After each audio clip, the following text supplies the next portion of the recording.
Good afternoon. I want to thank all those members of the media who came out this afternoon. My name is Vincent Fort. I serve the 39th Senatorial District, City of Atlanta, Fulton County. I'm going to turn off my phone before I do anything.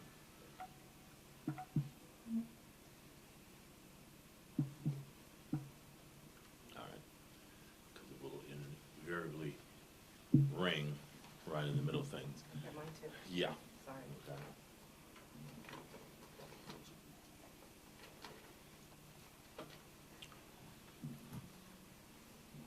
We are here gathered today in order to take into account some very serious issues about the First Amendment.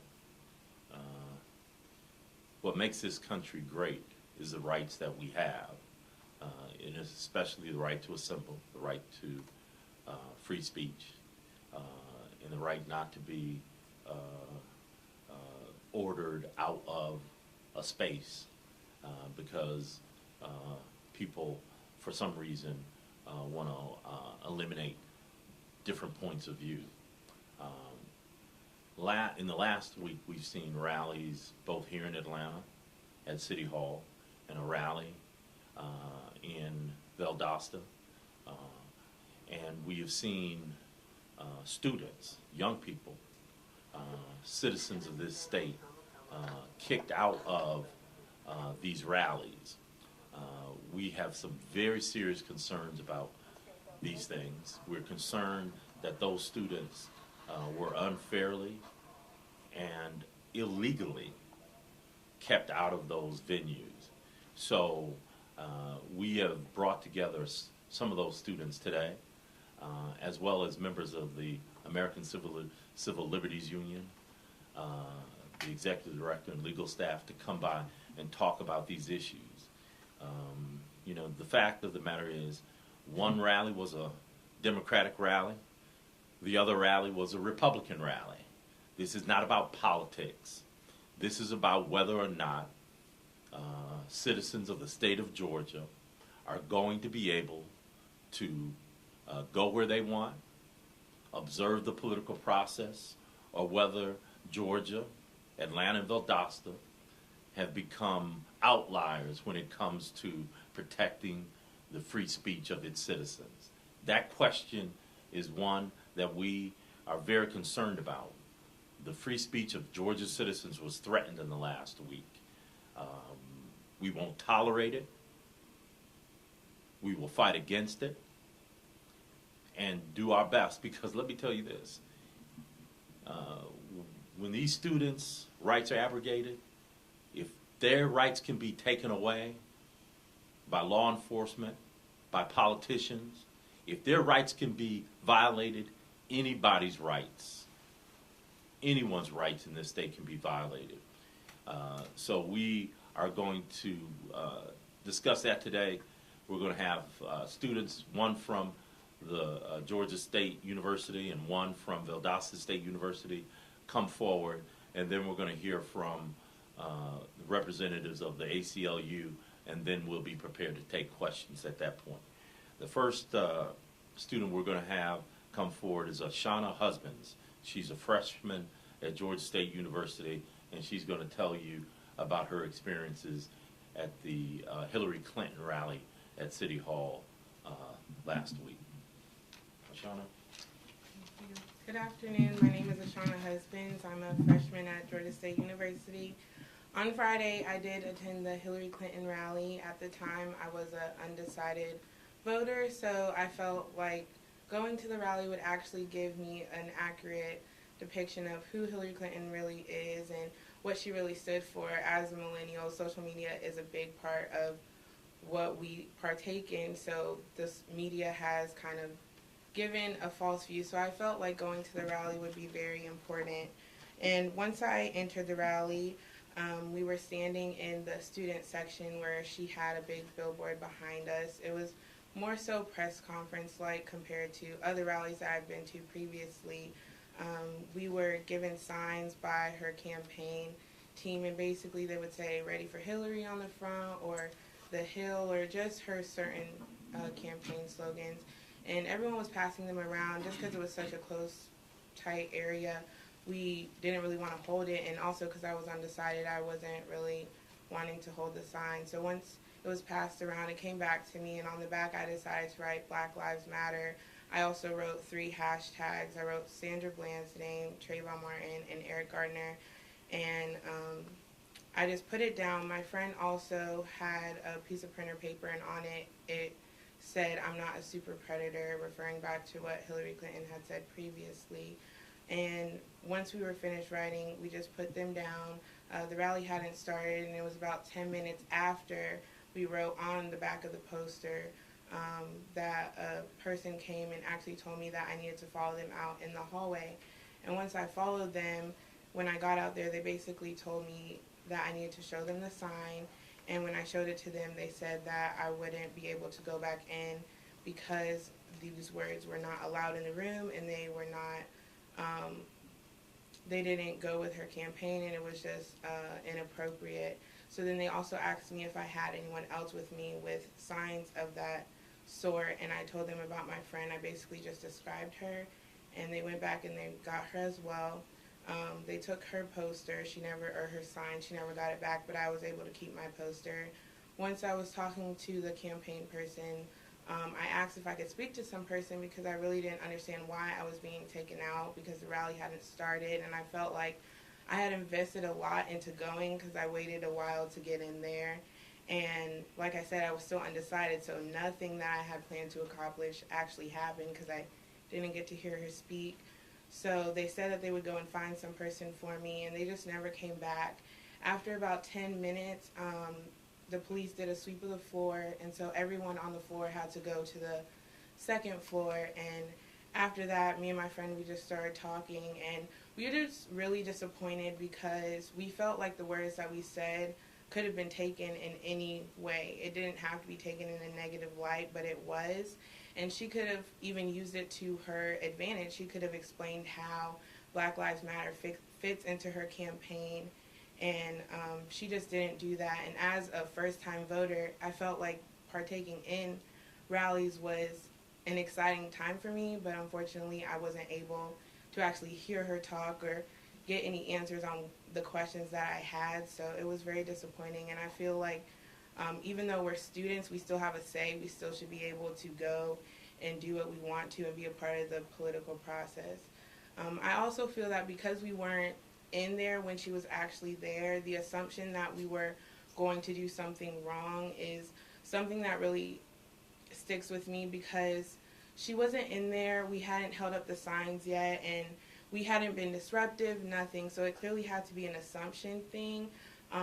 Because of their assumptions, they felt like we would have probably been this way, and so they wanted us to leave. And that's just an answer that I want, a question that I want answered, because we weren't really going to do that. We had no plan on actually disrupting or protesting or anything. It was all what happened at the rally. All right. Thank you. Thank you, Shauna. Next, we're going to hear from Quentin Sabri Sims. He's a senior at Valdosta State University.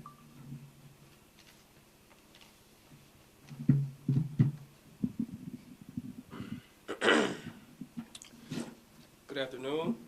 My name is Quentin Sabri Sims, and I'm a senior at Valdosta State University. This past Thursday, I sent out an email addressing the disconnect between the current administration and the student body at the university after they continuously showed a lack of respect for the opinion of the student body. The email says that we have the right to know what guidelines were followed regarding Mr. Trump and his committee booking the PE complex for a rally. As students, we are expected to adhere to the rules, regulations, and guidelines of the university, so we expect that outside parties be held to the same standard. After not receiving a response, we decided to show respect to his First Amendment right and attend the event in solidarity. Some of us had assignments, some of us wanted to hear his policies, and some of us just wanted to stand with our brothers and sisters at the university. The videos that are shown in the media reflect the students' reaction after being told to leave without being given a reason, having racial slurs shouted at us, and repeated Trump chants. We were told by the deputies of the sheriff department that it was the Secret Service that asked for us to be removed, but the Secret Service later discredited that statement. We then asked to speak with a representative from the committee that asked to remove us so that we could possibly find a solution or get an answer as to what they think we did wrong. After anxiously waiting, no representative showed, and we were asked to step outside of the complex. We then walked over to speak with a reporter, but a police officer, accompanied by many others, stopped us before we were able to make contact and assumed that we intended to disrupt the rally without first expressing any concern about our discomfort with how we were first treated inside. The students that were removed pay taxes, tuition, and a host of other student fees in order for the P complex to be used outside of Donald Trump's first-time visit. We had no plans to protest, but intended to listen and stand together like many other people who attended the rally with their friends and family. For the university to allow visitors of the university's grounds to use racial slurs and chants at the students and still not stand behind us as we were portrayed as the disruptors of the event is deeply concerning. The university hasn't spoke with many of the students involved and hasn't expressed concern to our well-being. It is disheartening when students are assumed to be the problem based off of our appearance instead of being protected by the men and women we help pay through taxes. Some of the solutions that we would request would be that we would like for the university to acknowledge that the students were wrongfully removed from the rally and were targeted. We would like for the interim president, Cecil Staton, and the police chief, Mr. Childress, to state whether or not they were speaking from a first-hand experience or if they formed an opinion based off of speculation.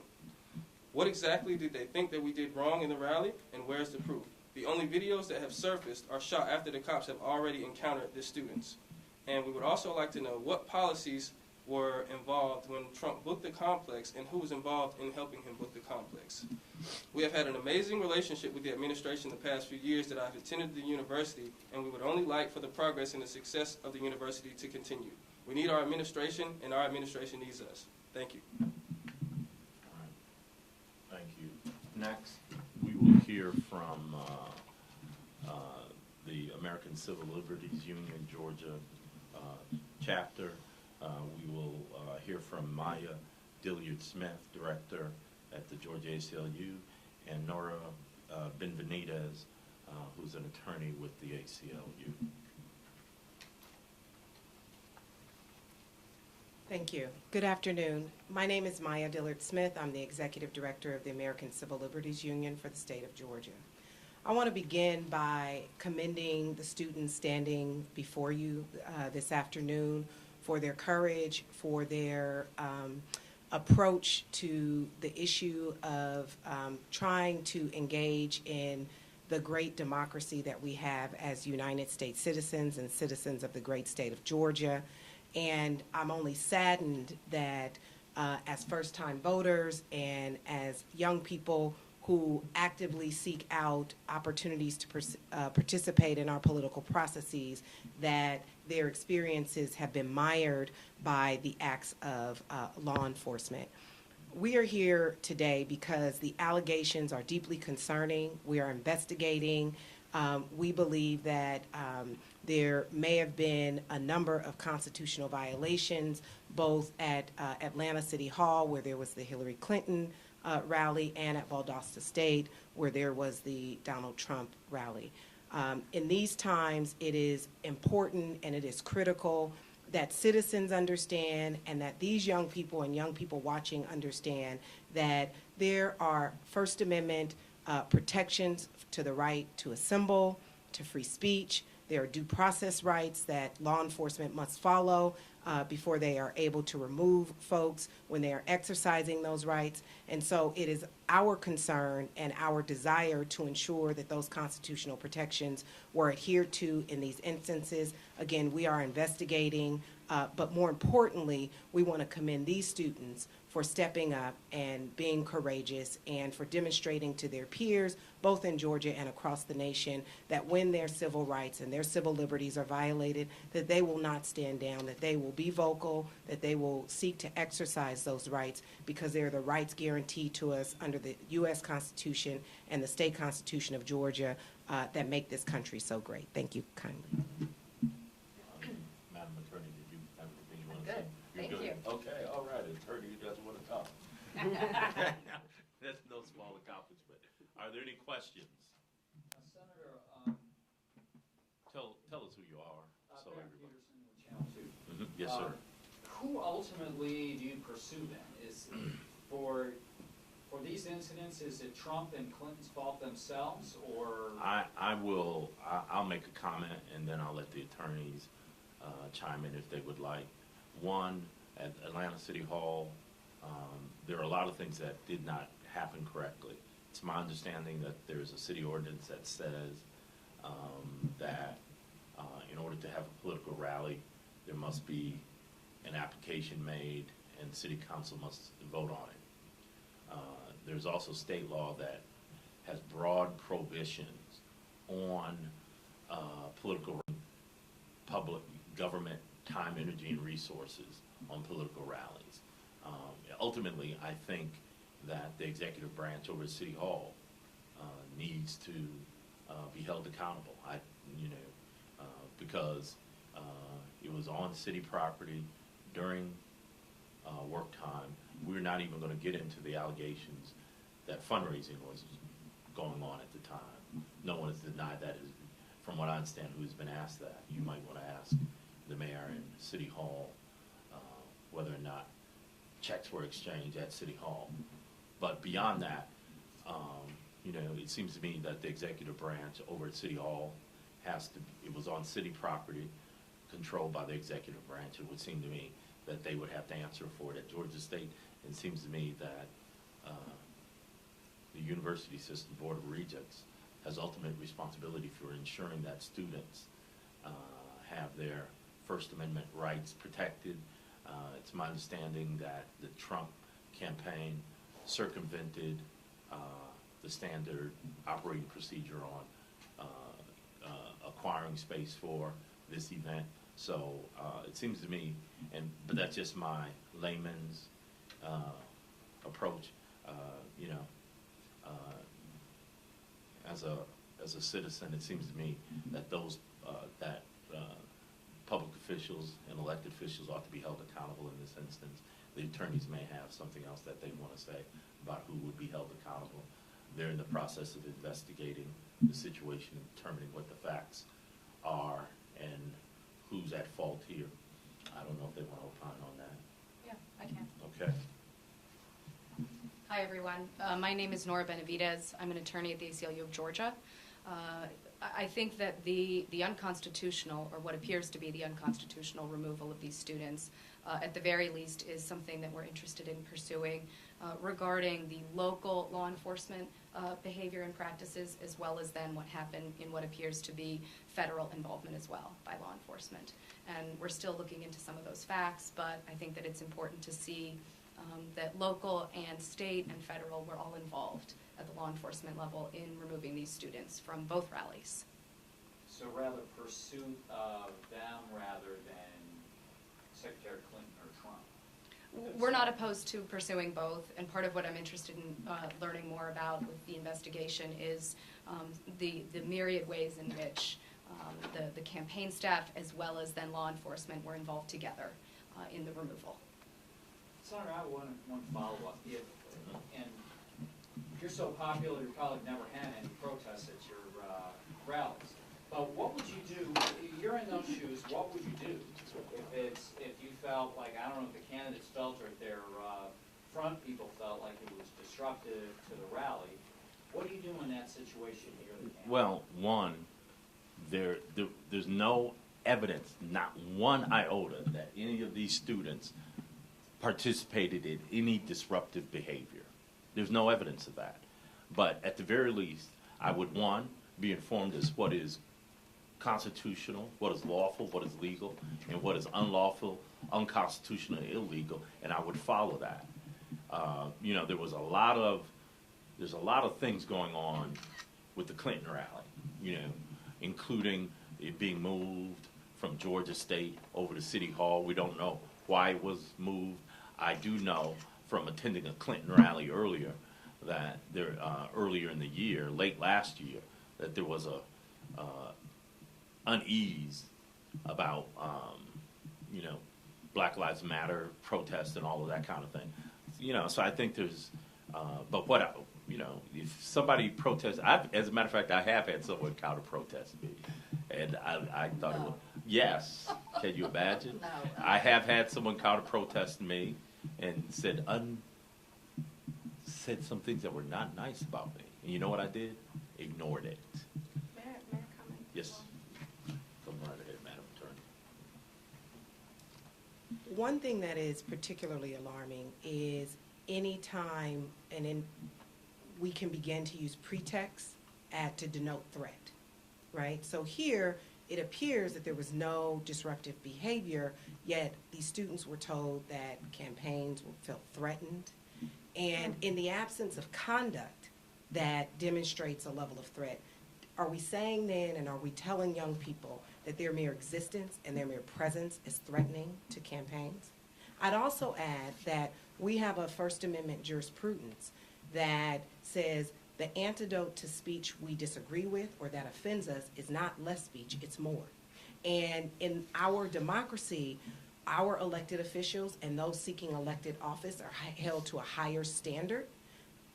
While we may not be witnessing that in this current climate, that certainly is a fundamental principle of this democracy. And so at a minimum, there is an expectation that citizens have the right to assemble, to disagree, and it is, I believe, a mantra of the character of our elected officials on their reactions to folks with whom they might disagree. And are we suggesting then that it is proper conduct when we disagree simply to remove those with whom we disagree with their perspectives? And ultimately, our democracy is open to the public and ought be a place where we could have multiple perspectives and agree to disagree without being disagreeable, and what's more, without implicating or infringing, abrogating our citizen rights. I will say that there is a pattern here in the city of Atlanta.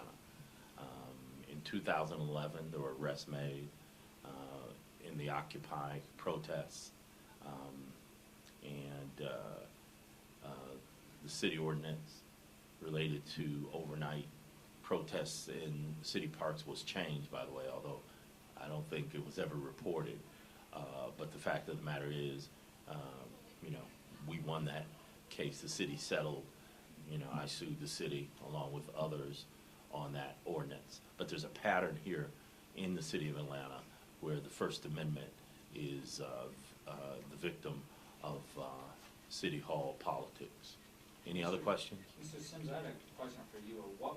What was it like when the, Secret Service came up there? I mean, was it something like make you afraid when they got up there, or were they heavy-handed in any way, or? No, sir. Actually, there's the deputies of the sheriff department in Lowndes County that came, and they said that it was the Secret Service that gave the orders, but the Secret Service later released a statement that said it wasn't them, and it was actually Trump's committee, I believe. So we got a few mixed answers, but no, sir, we're not threatened by any type of police department. They were actually pretty cooperative, and they wanted to help us gain understanding as well, but they had no answers. So, of course, the students are going to keep asking. So we continued to ask questions and didn't receive any answers. But no, sir, we weren't threatened by the police department. So the cops weren't intimidated, but you said that there were like, whether it was Trump supporters or whatever, they got nasty as you guys were leaving? Yes, sir. What was that like? I mean, it's just saddening from a personal standpoint. I don't see it as threatening, and I don't think that anybody who is a minority is threatened by people who use racial slurs. It just shows that some people are uneducated to certain cultures. So I think that nobody was afraid or anything. We just were sort of disappointed that we wanted to attend the rally and stand with our friends and family and fellowship as everyone else did, and were treated as second-class citizens. So I don't think that anyone was afraid or anyone was scared or anything like that. Anybody else? We've been joined by Senator Nan Alrock of the 36th District, kind of a companion district of mine in the city of Atlanta. We're going to ask her to come forward, and I think we're got about 2 minutes.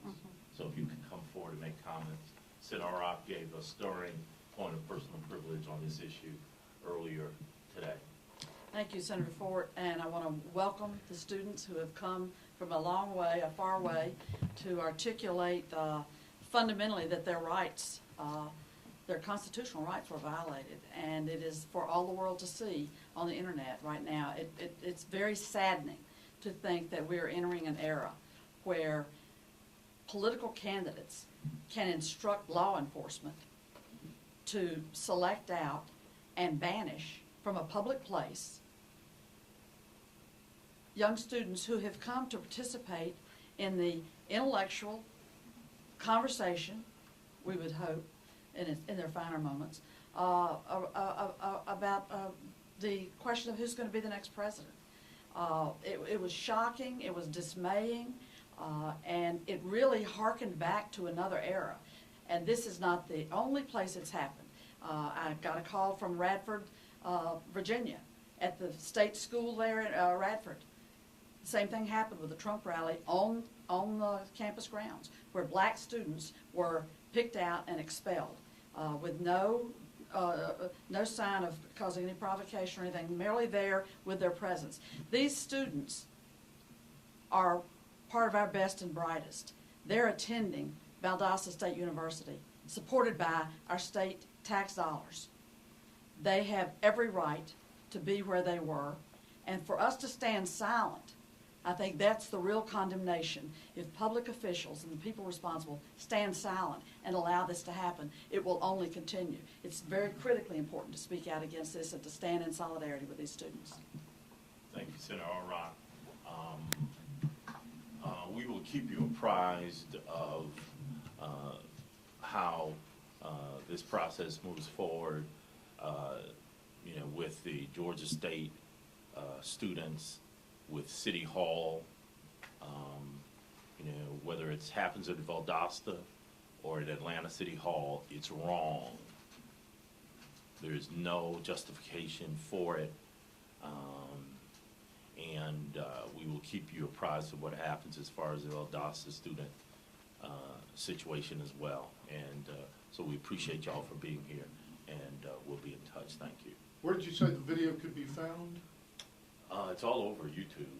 The MSNBC Yes. shown some of it, but It's readily available on the internet. and why don't we do this? Why don't we just make sure that we send you all links this afternoon?